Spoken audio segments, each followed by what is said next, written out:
Cement, অটুট ঘৰ, অটুট অসম।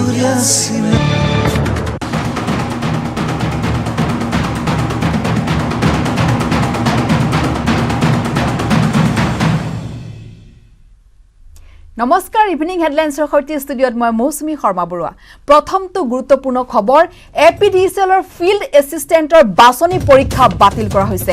APDCLৰ পৰীক্ষা কেলেংকাৰী সন্দৰ্ভত 10 জনক গ্ৰেপ্তাৰৰ পিছতে এই ঘোষণা মুখ্যমন্ত্ৰী ডক্টৰ হিমন্ত বিশ্ব শৰ্মাৰ। APDCLৰ বৰ্ডক নতুনকৈ পৰীক্ষা পতাৰ পৰামৰ্শ মুখ্যমন্ত্ৰীৰ। ধৃত লোকসকল 278 প্ৰাৰ্থীৰে যোগাযোগত আছিল বুলি মন্তব্য মুখ্যমন্ত্ৰীৰ। পুনৰবাৰ জনাইছো APDCLৰ ফিল্ড এছিষ্টেণ্টৰ বাছনি পৰীক্ষা বাতিল কৰা হৈছে। APDCLৰ পৰীক্ষা কেলেংকাৰী সন্দৰ্ভত 10 জনক গ্ৰেপ্তাৰৰ পিছতে এই ঘোষণা মুখ্যমন্ত্ৰী ডক্টৰ হিমন্ত বিশ্ব শৰ্মাৰ। APDCLৰ বৰ্ডক নতুনকৈ পৰীক্ষা পতাৰ পৰামৰ্শ মুখ্যমন্ত্ৰীৰ। ধৃত লোকসকল 278 প্ৰাৰ্থীৰে যোগাযোগত আছিল বুলি মন্তব্য মুখ্যমন্ত্ৰীৰ। APDCLৰ যি কেণ্ডিডেট সকল আছিলে এই কেণ্ডিডেট সকলৰ লগত এই ব্যক্তি কেইগৰাকীয়ে সঘনাই টেলিফোনত যোগাযোগ কৰি আছে। এজন ব্যক্তিৰ ঘৰৰ পৰা আমি এনসাৰ কি আৰু কুৱেশ্যন পেপাৰো আমাৰ ভিজিলেন্স টিমে সিজ কৰিছে।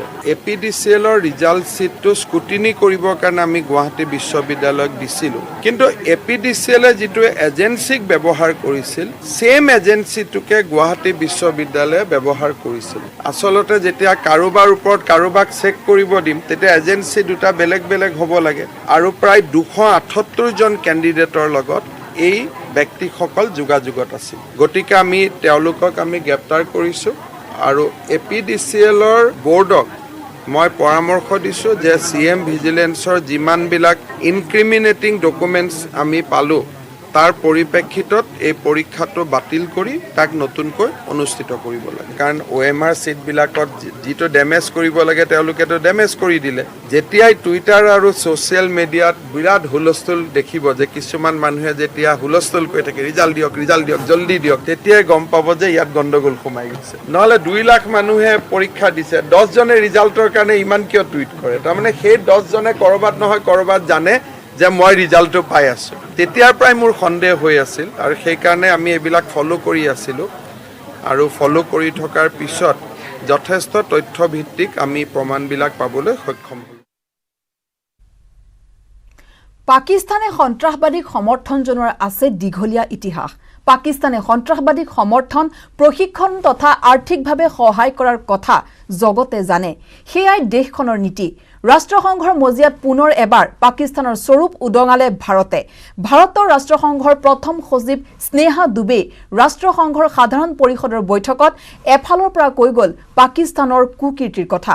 আমেৰিকাৰ 9/11 ঘটনাৰ মূল খলনায়ক তথা অল কায়দাৰ মুৰব্বী উছামা বিন লাডেনক পাকিস্তানে সুৰক্ষা দিয়াৰ পৰা আৰম্ভ কৰি ক'লে পাকিস্তানে কেনেদৰে বিঘ্নিত কৰিছে চুবুৰীয়া দেশসমূহৰ শান্তি। স্নেহা দুবেৰ পাকিস্তানৰ বিৰুদ্ধে ক্ষোভৰ উদ্গিৰণ ঘটিল প্ৰাক প্ৰধানমন্ত্ৰী ইমৰান খানৰ ভাষণৰ পাছতে। ৰাষ্ট্ৰসংঘৰ সাধাৰণ পৰিষদৰ বৈঠকত ভাৰ্চুৱেলি ভাগ লৈ ইমৰান খানে পুনৰ উলিয়াইছিল কাশ্মীৰ প্ৰসংগ। ইমৰান খানক যোগ্য প্ৰত্যুত্তৰ দি স্নেহা দুবে ক'লে পাকিস্তানে সদায় ৰাষ্ট্ৰসংঘৰ মজিয়াক অপব্যৱহাৰ কৰি ভাৰতৰ বিৰুদ্ধে বিশ্ব সম্প্ৰদায়ৰ মনোযোগ আকৰ্ষণ কৰিব বিচাৰি আহিছে। We exercise our right of reply to one more attempt by the leader of Pakistan to tarnish the image of this august forum by bringing in matters internal to my country and going so far as to spew falsehoods on the world stage. While such statements deserve our collective contempt and sympathy for the mindset of the person who utters falsehood repeatedly, I am taking the floor to set the record straight. Regrettably, this is not the first time the leader of Pakistan has misused platforms provided by the UN to propagate false and malicious propaganda against my country, and seeking in vain to divert the world's attention from the sad state of his country, where terrorists enjoy free pass while the lives of ordinary people, especially those belonging to the minority communities, are turned upside down. That Pakistan has an established history and policy of harboring, aiding, and actively supporting terrorists. This is a country which has been globally recognized as one openly supporting, training, financing, and arming terrorists as a matter of state policy. It holds the ignoble record of hosting the largest number of terrorists proscribed by the UN Security Council. Mr. President, we marked the solemn occasion of the 20th anniversary of the 9/11 terror attacks just a few days back. The world has not forgotten that the mastermind behind that dastardly event, Osama bin Laden, got shelter in Pakistan. Pakistan leadership continues to glorify him as a martyr. Regrettably, even today, we heard the leader of Pakistan trying to justify acts of terror. Such defense of terrorism is unacceptable in the modern world. We keep hearing that Pakistan is a victim of terrorism. This is the country which is an arsonist disguising itself as a firefighter. Pakistan nurtures terrorists in their backyard in the hope that they will only harm their neighbors. Our region, in fact, the entire world, has suffered because of their policies. On the other hand, they are trying to cover up sectarian violence in their country as acts of terror. Mr. President, unlike Pakistan, India is a pluralistic democracy with a substantial population of minorities who have gone on to hold highest offices in the country, including as President, Prime Minister, Chief Justices, and Chiefs of Army Staff.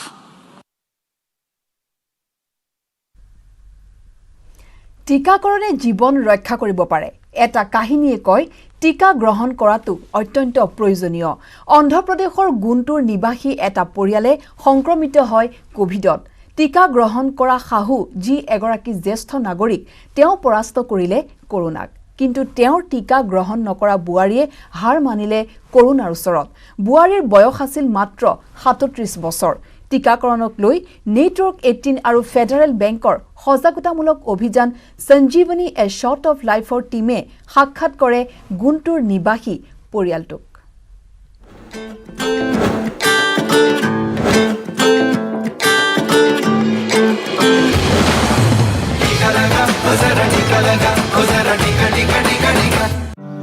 Karishma সিক এগৰাকী 20 বছৰীয়া কলেজীয়া ছাত্ৰী কিছুমাহ পূৰ্বে এনেকুৱা এক ঘটনা ঘটিল যিয়ে কৰিশ্মাৰ জীৱন উলট পালট কৰি পেলালে চিল্কা লুৰিপেট গাঁৱৰ ঘৰত মৰিশালী সদৃশ পৰিৱেশ ইয়াৰ আৰম্ভণি হয় কিছুমাহ পূৰ্বে যেতিয়া কৰোনা ভাইৰাছত এই পৰিয়ালটোৰ 3জন সদস্য সংক্ৰমিত হয় Me and my mother and my grandmother tested positive.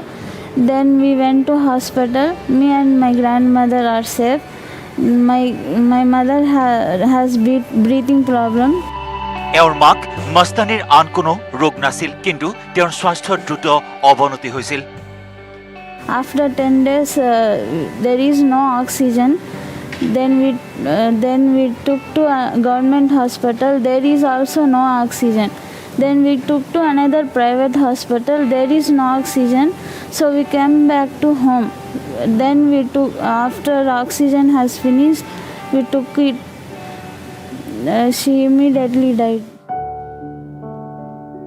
Karishma আৰু তেওঁৰ আইতাকে কৰোনা ভাইৰাছক জয় কৰিবলৈ সক্ষম হ'ল কোভিড-19ত সংক্ৰমিত হৈ মৃত্যুমুখত পৰিল মাতৃ আৰু পৰিয়ালেও জানে কি কাৰণে এয়া হ'ল এয়া এক সঠিক উদাহৰণ যিসকল জ্যেষ্ঠ নাগৰিকে টিকা গ্ৰহণ কৰিছে তেওঁলোক সুৰক্ষিত হৈ আছে আৰু যিসকলে টিকা লোৱা নাই তেওঁলোক সংক্ৰমিত হৈছে আৰু মৃত্যুমুখত পৰিছে কোভিড-19ত মস্তানীৰো টিকা লোৱাৰ ক্ষেত্ৰত কোনো আপত্তি নাছিল তেওঁ টিকা ল'বলৈ প্ৰস্তুত হৈছিল কিন্তু সেই সময়ত মধ্যপ্ৰদেশত 18 পৰা 45 বছৰৰ লোকসকলৰ বাবে টিকাকৰণৰ ব্যৱস্থা আৰম্ভই হোৱা নাছিল This is the concrete example to show because the senior citizens who have taken the vaccine they survived and whereas other people who have not taken vaccine they got the virus and they expired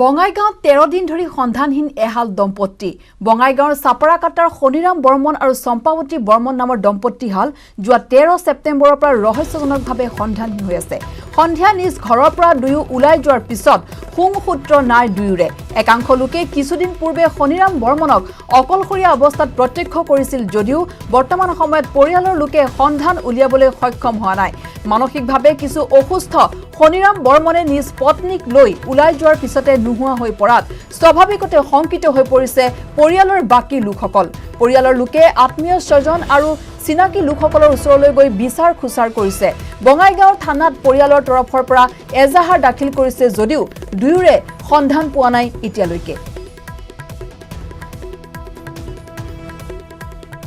একোৱে পোৱাই নাই তাত এনেই ওলাই গৈছিল সন্ধিয়া টাইমত মানে যিমান আমাৰ আত্মীয় আছে চবৰে ঘৰত বিচাৰ খুচাৰ কৰা হৈছে মানে ক'তো নাই সন্দেহ একোৱেই নাই সন্দেহ কাৰো লগত কোনো হাই প্ৰেছাৰ নাই সেইটোৱে আৰু শিৱসাগৰৰ বেতবাৰী মৌজাৰ ঐতিহাসিক হাৰিপুৰা আলি নিৰ্মাণত সংঘটিত হৈছে ব্যাপক দুৰ্নীতি ঠিকাদাৰৰ বিৰুদ্ধে লুণ্ঠনৰ অভিযোগ তুলি পুৱাই প্ৰতিবাদ সাব্যস্ত কৰিলে স্থানীয় লোকে পথটো নিৰ্মাণৰ বাবদ 2 কোটি 84 লাখ টকা আবণ্টন দিছিল চৰকাৰে ইয়াৰ 1 কোটি 26 লাখ 16,000 টকা কেৱল মাটি তুলিবলৈ দিছিল কিন্তু মাত্ৰ 20 পৰা 30 লাখ টকাৰ মাটি পেলাই সিংহভাগ ঠিকাদাৰে আত্মসাৎ কৰাৰ অভিযোগ তুলি ক্ষোভ প্ৰকাশ কৰিছে ৰাইজে